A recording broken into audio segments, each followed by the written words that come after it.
Carlos Tubino, del Partido Fuerza Popular e integrante de la Comisión de Defensa. Hay dos temas que vamos a abordar con él: la interpelación y la guerra al narcotráfico que se va a dar en agosto en el Braen a través de la erradicación. ¿Cómo está, congresista? Sí, ¿cómo estás, Ana? Buenas noches. Hay algunos puntos que se han criticado de la presentación del ministro Cateriano. ¿Cuáles son los puntos que para usted han quedado pendientes sin respuesta? Sí, mira, yo creo que acá hay varios temas que la verdad que nos preocupan muchísimo y deberían preocuparnos también a todos los peruanos. Me lo voy a referir muy rápido. Primero, mira, es increíble que hoy, con todo lo que se vive en el mundo, podamos tener un mínimo de 4 vuelos que violentan el espacio aéreo peruano, ingresan en nuestro espacio aéreo, aterrizan justamente donde están desplegadas las Fuerzas Armadas del Perú luchando contra el narcoterrorismo y sacan la droga como en su casa. Mira, desde el 11 de septiembre del año 2001, cuando hubo el tema de las Torres Gemelas, si en algo los países del mundo hoy día, de este planeta, se están cuidando, es justamente de los vuelos irregulares. Y sin embargo acá no nos preocupa a los peruanos ese tema. Bueno, pero justamente hoy día el jefe del Braen ha señalado que a partir de agosto habrá esta erradicación para romper este puente aéreo con Bolivia, con Brasil, para terminar con este tema. Sí, pero fíjate, lo que él manifiesta, que es un tema que viene postergándose y que hay que encararlo muy bien, es el tema de erradicación de cultivos. Ok, esa erradicación me parece bien, siempre y cuando se haga con una buena sustitución de cultivos, dándole la oportunidad al campesinado. Pero eso no le quita que nuestra Fuerza Aérea, en este caso, tenga primero el marco legal apropiado para poder derribar una aeronave que esté en el espacio aéreo peruano en forma irregular. En este momento no existe ese marco. Hoy día, ¿qué sucede? Mira, investigado el tema, y entonces desde que hubo este problema hace años atrás, en la cual se derribó una aeronave equivocada de unos misioneros norteamericanos, entonces al final, desde ahí no se ha vuelto a hacer más sobre este tema, a pesar de que vino el tema que estamos hablando el 11 de septiembre de 2001 y todo esto. Entonces, ¿qué tenemos hoy día? Hoy día tenemos que el decreto legislativo 824, que marca toda la lucha antidrogas en el Perú, sí le permite en el artículo 6 a la Fuerza Aérea derribar aeronaves que estuvieran dedicadas al tema del narcotráfico. Pero el Tribunal Constitucional, ¿qué dice? El Tribunal Constitucional dice: todo uso de la fuerza por parte de las Fuerzas Armadas no debe estar esos procedimientos en un reglamento interno, sino en una ley. Entonces, basado en eso, he presentado un proyecto de ley el 7 de noviembre que dice: ley que autoriza la interceptación y derribamiento de aeronaves utilizadas en el tráfico ilícito de drogas en el espacio aéreo peruano. Mira, este proyecto de ley. Y no ha entrado a debate. Esto no ha entrado a debate, me parece increíble. Y peor, no se ha pronunciado el ministro de Defensa, que hace más de un mes que le han pedido que se pronuncie sobre este tema. Y este es un tema importantísimo. Claro, le tiene que dar las herramientas a la Fuerza Aérea para poder terminar con esto. ¿Por qué? Porque, lógicamente, todos los grupos políticos tienen que discutir este tema, votarse este tema, y al final todos estamos comprometidos el día de mañana si hay un derribamiento de una aeronave. Pero también sus propios colegas no le han dado peso en el Parlamento. Mira, esto, como digo, no ha sido visto todavía en la Comisión de Defensa. Entonces, a mí me llama la atención eso, porque este tema, este solo tema, sería un tema de interpelación al ministro de Defensa en cualquier país del mundo hoy día. Este solo tema. ¿Y no se le consultó hoy sobre esto? Por supuesto. ¿Qué ha dicho el ministro? Entonces, el ministro sobre este tema ha manifestado que sí, se va a pronunciar, pero lo tomó así nomás. ¿Por qué? Porque en esto, que es lo más grave, falta voluntad para actuar.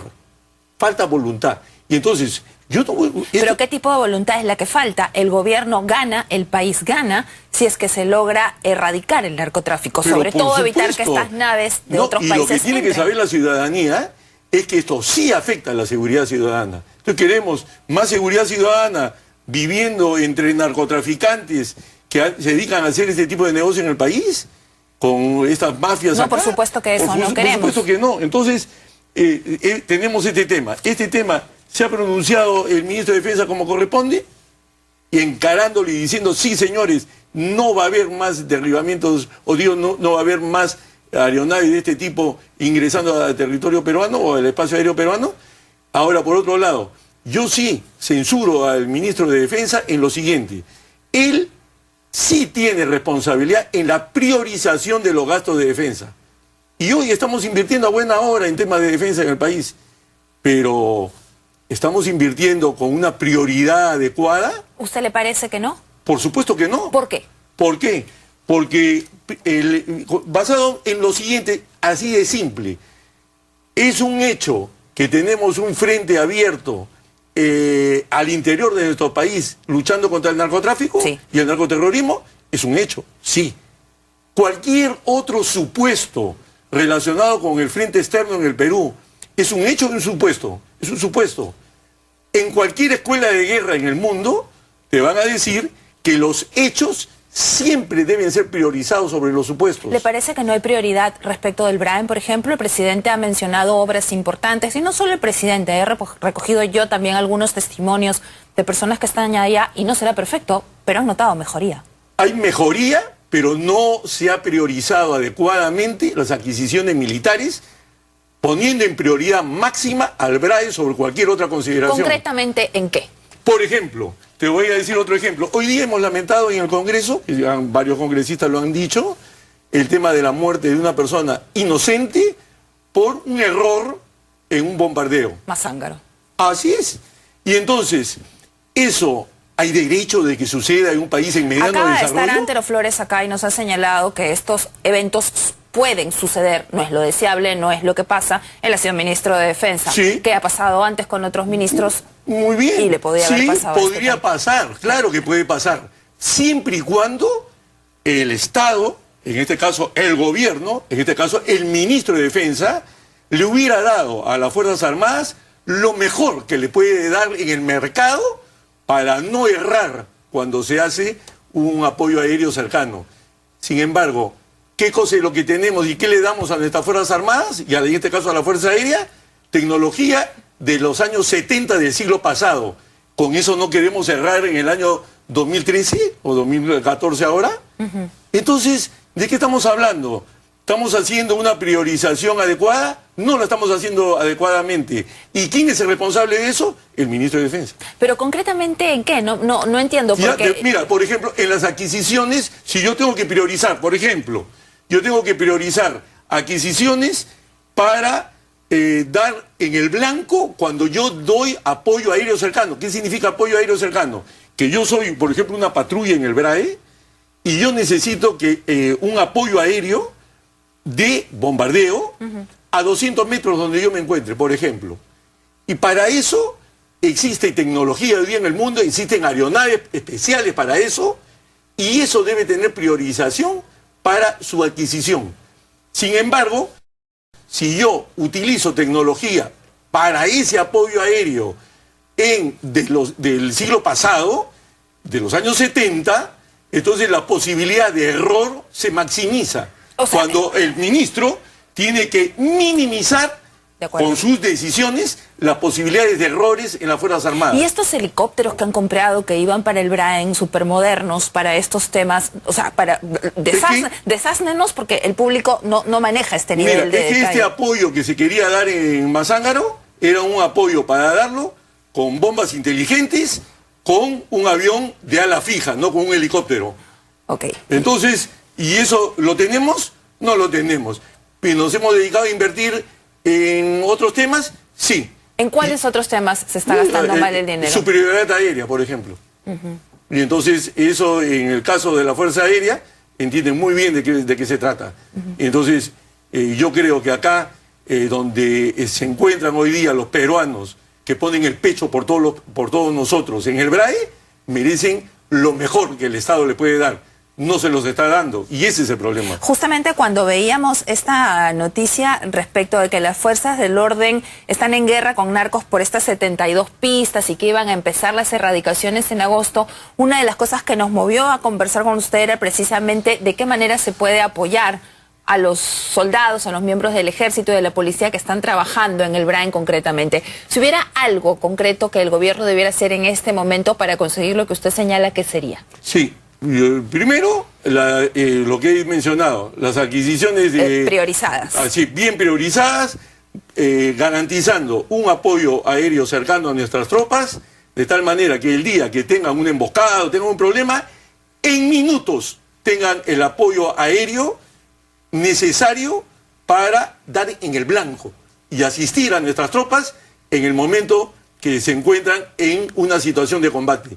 Y no dejarlos al azar y de que cada quien se pueda hacer frente a una sorpresa sin tener lo mejor que le podemos dar. Entonces, eso sí se tiene que priorizar al más alto nivel de decisión.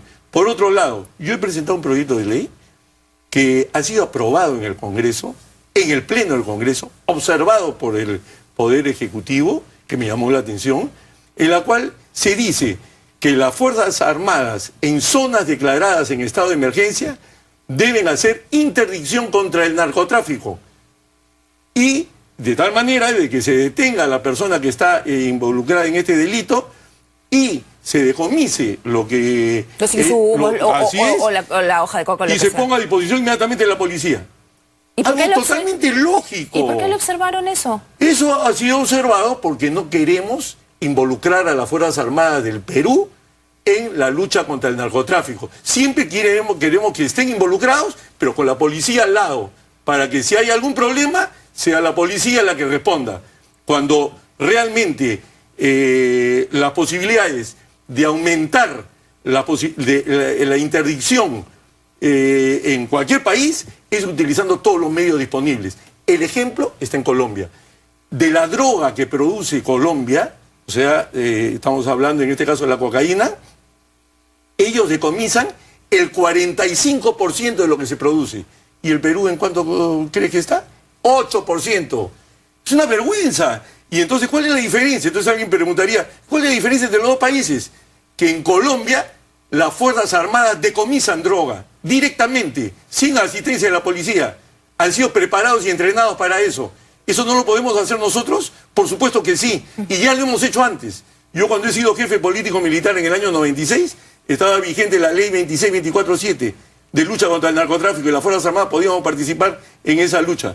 Y yo he participado en esto y he tenido actos de corrupción con mi personal, ningún acto de corrupción. Sin embargo, se dieron y también habría que implementar mecanismos de control, ¿no? Ah, pero por supuesto, porque ese es el riesgo de la posibilidad de que haya alguien que peque con un acto de corrupción, pues no le cortaremos la cabeza a esa persona, ¿no? Y se aplicarán los reglamentos como corresponde, pero eso no va a llevarnos a decir, no, ustedes no participan, tenemos 2.000 hombres desplegados en el BRAE, pero ustedes se quedan con los brazos cruzados mientras el narcotráfico entra y sale de nuestro país llevando droga y violentando el espacio aéreo y la Fuerza Aérea. Bien, gracias, porque el tema que también he presentado otro proyecto de ley que es relacionado con la destrucción de las pistas de aterrizaje. Sí. Las pistas de aterrizaje, en este caso del narcotráfico, ¿no? En el Perú, algo ilógico, esa responsabilidad de su destrucción está a cargo de la policía. Cuando las pistas de aterrizaje son objetivos estratégicos de todas las fuerzas aéreas del mundo. Y eso estuvo vigente hasta el año 96. O sea, en resumen, ¿a usted le parece que la participación de las Fuerzas Armadas en el BRAEM tendría que ser mayor? ¡Por supuesto! O sea, a mí me parece increíble que tengamos al personal desplegado y que no le demos los argumentos legales para poder actuar y hacer respetar los cielos del Perú y poder respetar la vida de las personas que están poniendo el pecho por todos nosotros y ponerle lo mejor. Eso no lo estamos haciendo, falta decisión en el Perú. Muy bien. Y eso debe cambiar. Congresista, gracias por haber venido esta noche a explicarnos su punto de vista. Vámonos a una pausa y volvemos.